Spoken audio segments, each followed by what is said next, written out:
Welcome to 10 minute English. 10 minute ઇંગ્લિશની અંદર ફરી એક વખત આપનું સ્વાગત છે. આ વિડીયોની અંદર આપણે 10 શબ્દો ઇંગ્લિશના જે રોજબરોજમાં ખૂબ જ ઉપયોગમાં લેવાતા હોય છે તેનું ડિસ્કશન કરીએ છીએ. તો આજનો પહેલો શબ્દ છે ફોરવર્ડ.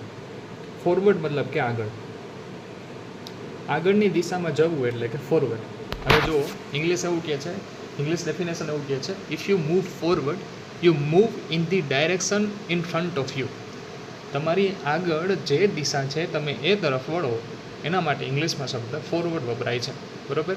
હવે પહેલાંના સમયમાં તમને ખ્યાલ હોય તો સીડી ડીવીડી જે હતી તેની અંદર આપણે એમ કહીએ કે મૂવી જે છે અથવા તો કોઈ પણ વિડીયો આપણે જોઈએ છે અને આપણે આગળ કટ કરવું હોય તો તેના માટેનું ફોરવર્ડ બટન આવતું કે થોડું આગળ લ્યો, આપણે એવું કહીએ કે થોડું આગળ લ્યો ને, રાઈટ. તો ત્યારે આપણે જે બટન દબાવતા એને ફોરવર્ડ કહેવાતું, રાઈટ. હજી આપણે ટૂંકમાં યુટ્યુબમાં ને જ્યારે કોઈ પણ વિડીયો કટ કરવા માટે આગળ જે 2 વખત ટેપ કરીએ એટલે 15 સેકન્ડ, 5 સેકન્ડ, 10 સેકન્ડ એમ આગળ જતું હોય છે. તો તેના માટે પણ આપણે ફોરવર્ડ શબ્દ વપરાય છે કે ફોરવર્ડ કરો થોડું અથવા તો આગળ કરો થોડું. તો આગળની દિશામાં જવું એના માટે વર્ડ છે ફોરવર્ડ. બરાબર, આગળ. હવે એક આનું વાક્યમાં પ્રયોગ કરીને જો ગુજરાતી જોઈએ તો તે બોલવા માટે આગળ આવ્યો. તો એના માટે જો આ શબ્દનો ઉપયોગ કરીને આપણે એક વાક્ય બનાવીએ. હી સ્ટેપ્ડ ફોરવર્ડ ટુ સ્પીક. તે બોલવા માટે આગળ આવ્યો. હી સ્ટેપ્ડ ફોરવર્ડ, તે આગળ આવ્યો. શેના માટે? ટુ સ્પીક, બોલવા માટે તે આગળ આવ્યો. ફોરવર્ડ મતલબ કે આગળ. હી સ્ટેપ્ડ ફોરવર્ડ ટુ સ્પીક, તે બોલવા માટે આગળ આવ્યો. ઓકે. હિલ. હિલ મતલબ કે ટેકરી, ડુંગર. હિલનો અર્થ થાય છે ટેકરી કે ડુંગર. બરાબર. હવે જુઓ, આસપાસની જમીન કરતાં ઊંચો ગોળ ભાગને હિલ કહેવાય. ડુંગર કોને કહેવાય? કે એક સપાટ જમીન હોય, આપણું ખેતર ને બધી સપાટ વસ્તુ છે.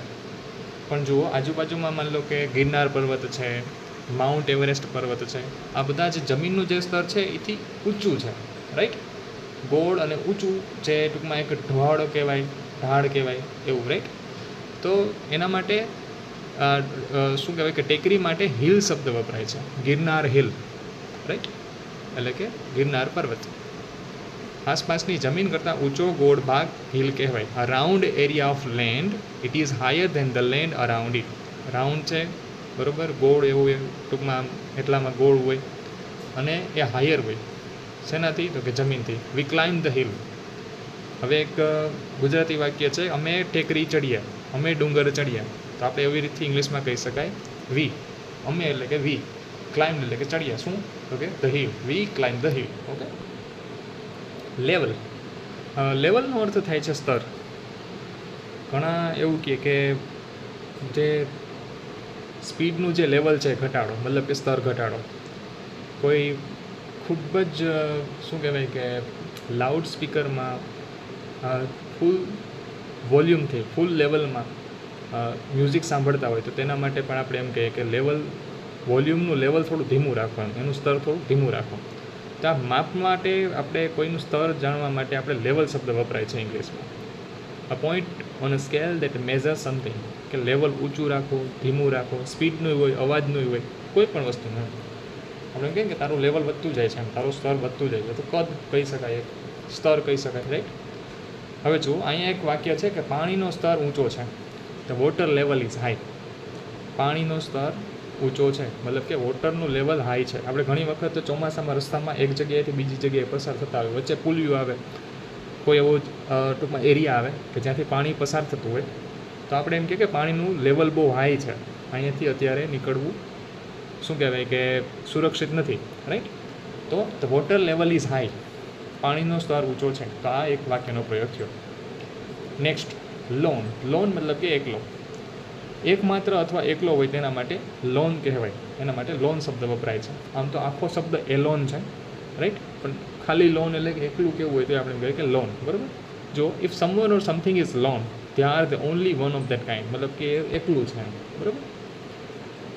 હવે જુઓ, ગુજરાતી વાક્ય છે, એકલું પક્ષી આકાશમાં ઉડ્યું. તો અ લોન બર્ડ, એકલું પક્ષી. ફ્લ્યુ એટલે કે ઉડ્યું. ક્યાં? In the sky. એકલું પક્ષી આકાશમાં ઉડ્યું. A lone bird flew in the sky. Okay. ત્યારબાદ પડલ. હમણાં હવે ટૂંક જ સમયમાં ચોમાસું આવશે. ચોમાસું આવશે એટલે વરસાદ આવશે. વરસાદ આવશે એટલે પાણીના ખાબોચિયા ભરાશે, રાઈટ, ખાડા ભરાશે. તો આ જમીન પર એકઠું થયેલું જે પાણી છે એને પડલ કહેવાય. આ ખાબોચિયાને ઇંગ્લિશમાં પડલ કહેવાય, right? Pedal. A pool of liquid on the ground, મતલબ કે એક નાનું એવું ખાબોચિયું ભર્યું હોય કે જેમાં લિક્વિડ મતલબ કે ખાસ કરીને પાણી હોય, તો તેના માટે ઇંગ્લિશમાં શબ્દ છે પડલ. ઓકે, ખાબોચિયું.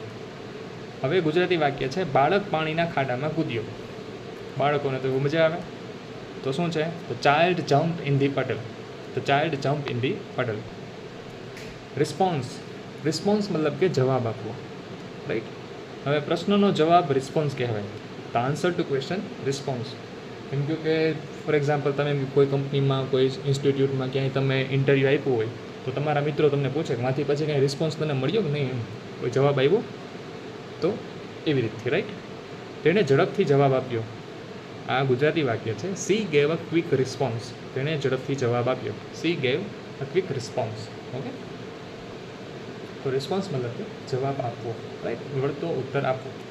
સિઝન મતલબ કે ઋતુ. ઋતુ માટે આપણે કહીએ ચોમાસું, શિયાળો, ઉનાળો, આ બધી શું છે? ઋતુ છે. તો ઇંગ્લિશમાં એના માટે શબ્દ છે સિઝન.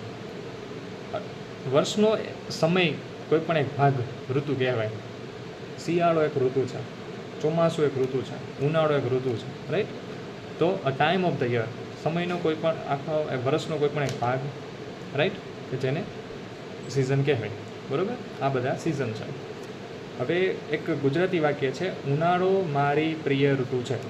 બરાબર? આવું આપણે આમ તો ભારતમાં લોકો ન કહે, પણ ખાસ કરીને યુરોપિયન કન્ટ્રીઝમાં લોકો એવું કહે તો સારું લાગે કે ઉનાળો મારો પ્રિય ટૂંકમાં સિઝન છે, મારી પ્રિય સિઝન છે.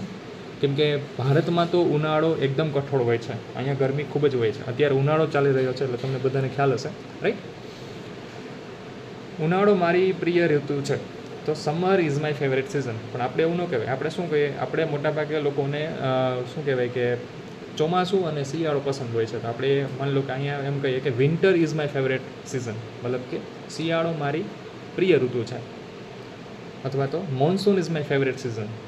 મોન્સૂન, ચોમાસું મારી પ્રિય ઋતુ છે, રાઈટ? સોલ્યુશન. સોલ્યુશન શબ્દનો ગુજરાતી અર્થ થાય છે ઉકેલ. આપણે ઘણી વખત કંઈ સમસ્યામાં હોય તો આપણે બીજા વ્યક્તિને પૂછે તમારી પાસે કંઈ સોલ્યુશન છે આનું, સમસ્યાનો કોઈ ઉકેલ છે? A way to solve a problem. સામાન્ય રીતથી આને શું કહેવાય? A way to solve problem. કોઈ પણ રસ્તો હોય, કોઈ પણ સમસ્યા સુલઝાવવાનો, એના માટેનો ઇંગ્લિશ વર્ડ છે solution. We found solution to the problem. અમે સમસ્યાનો ઉકેલ શોધ્યો. ગુજરાતી વાક્ય છે અમે સમસ્યાનો ઉકેલ શોધ્યો. એના માટે આવી રીતે ઇંગ્લિશમાં ટ્રાન્સલેટ કરી શકાય. We found a solution. અમે એક સમસ્યાનો ઉકેલ શોધ્યો to the problem, right? Waste એટલે કે વેડફવું. To carelessly use something all up. બેદરકારીથી કોઈ પણ વસ્તુને વાપરી નાખવી, અથવા તો એના ઉપર પૂરતું ધ્યાન ન દેવું, ને એને ટૂંકમાં જે આપણા સોર્સિસ છે એને ધ્યાન દીધા વગર એમને જેમ તેમ ઉપયોગમાં લઈ લેવા, પૂરેપૂરો ઉપયોગ ન લેવો, એમ કહી શકાય. તો એના માટેનો શબ્દ છે waste, right? Carelessly use something all up. કોઈ પણ વસ્તુ આમ શું કહેવાય કે એકદમ કેરલેસલી ઉપયોગ કરી નાખ્યો, તો એના માટે શબ્દ છે વેસ્ટ. તો આપણે એને ગુજરાતીમાં વેસ્ટ જ કહીએ, રાઈટ? વેડફવું. હવે ગુજરાતી વાક્ય છે તમારો સમય વેડફશો નહીં. મોટાભાગે આપણે એને બધા આ જ સલાહ આપતા હોઈએ છીએ કે તમે તમારો સમય ન વેડફતા નહીં. Don't waste your time. તમે તમારો સમય વેડફતા નહીં. ડોન્ટ વેસ્ટ, વેડફો નહીં. ડોન્ટ મતલબ કે વેડફો નહીં. શું? યોર ટાઈમ, તમારો સમય તમે વેડફશો નહીં. હવે વેધર એક શબ્દ છે, વેધર. વેધર આમ જોઈએ તો ગુજરાતી એનું એમ કહી શકાય કે નહીં, પણ આમ જુઓ ને તો આ શબ્દ વાક્યોમાં પ્રયોગમાં લેવાય તો જ તમને વ્યવસ્થિત સમજવામાં ટૂંકમાં સરળતા રહેશે. હવે જુઓ, આમ તો બે વિકલ્પોમાંથી પસંદગી દર્શાવવા વેધર વપરાય છે.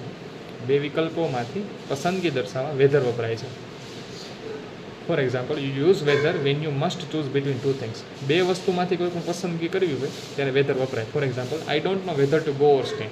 મને ખબર નથી મારે રોકાવું જોઈએ કે જવું જોઈએ. Whether to go or stay, જુઓ, જવું કે રોકાવું, એમ મને ખબર નથી, રાઈટ? તો બે વસ્તુમાંથી કોઈ પણ વસ્તુ એક પસંદ કરવાની છે અને તમને ખ્યાલ નથી, ત્યારે તમે એમ કહો છો કે આઈ ડોન્ટ નો, મને ખ્યાલ નથી. Whether to go or stay, બરાબર? ત્યારે વેધર વપરાય છે. તો આ શબ્દો આજે આપણે આજના 10 જોયા, રાઈટ? ટેકરી એટલે હિલ, લેવલ એટલે સ્તર, પડલ એટલે પાણીનો ખાડો, રિસ્પોન્સ એટલે જવાબ, સિઝન ઋતુ, સોલ્યુશન એટલે કે ઉકેલ, વેસ્ટ એટલે વેડફવું, લોન એટલે એકલો, ફોરવર્ડ એટલે આગળ, ને વેધર એટલે કે નહીં. Okay, thank you very much.